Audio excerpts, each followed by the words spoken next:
Alex slapped another burger onto a tray. His greasy apron mirrored his greasy hair. Another day, another dollar, another dead-end shift at Burger King. He glanced at the clock. 11:58 p.m. 2 more minutes. He hated this job. The smell of frying oil clung to him, a constant reminder of his failures. He dreamed of a different life, a life of excitement and wealth. But dreams were for fools. "Hey, loser! 2 double whoppers, extra fries!" 3 teenagers sneered at him, their laughter echoing in the nearly empty restaurant. Alex gritted his teeth. "Just a minute," he muttered. He wouldn't let them see how much they bothered him. But they pushed his buttons, mocking him, throwing crumpled napkins at him. A rage he didn't know he possessed bubbled up inside. He slammed his fist on the counter. "Get out!" he roared. "Get out right now!" The manager emerged, eyes narrowed. "Alex, you're fired."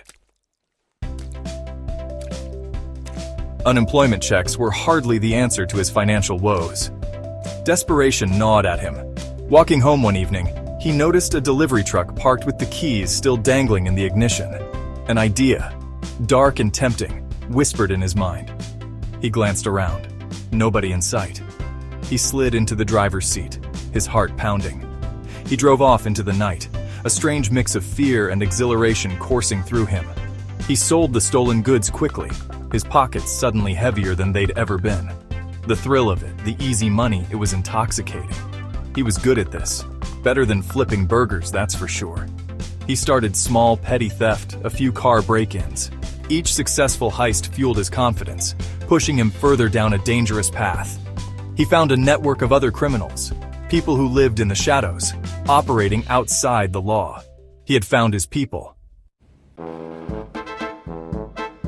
Years passed. Alex was no longer the nervous kid who stole a delivery truck. He was Alex the Shadow, a name whispered in fear on the streets. He graduated from petty theft to armed robbery, from small-time hustles to major heists. He had money, power, and a reputation that preceded him. But the more he gained, the more he lost. His conscience, once a nagging voice, had gone silent. He became ruthless, manipulative, willing to do whatever it took to stay on top. He justified his actions, telling himself it was a dog-eat-dog world.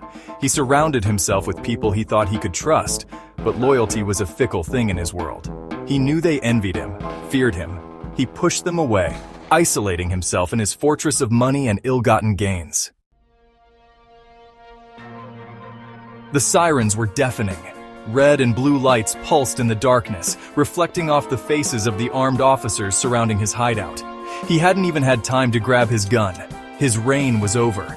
He was tried and convicted on multiple counts of robbery, assault, and racketeering. The judge threw the book at him. Life in prison. He was escorted out of the courtroom, the click of his handcuffs a stark reminder of his new reality. He had time to think now, locked in his cell.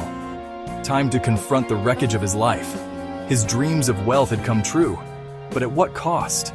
He had traded his soul for riches and power, and in the end, he was left with nothing but regret.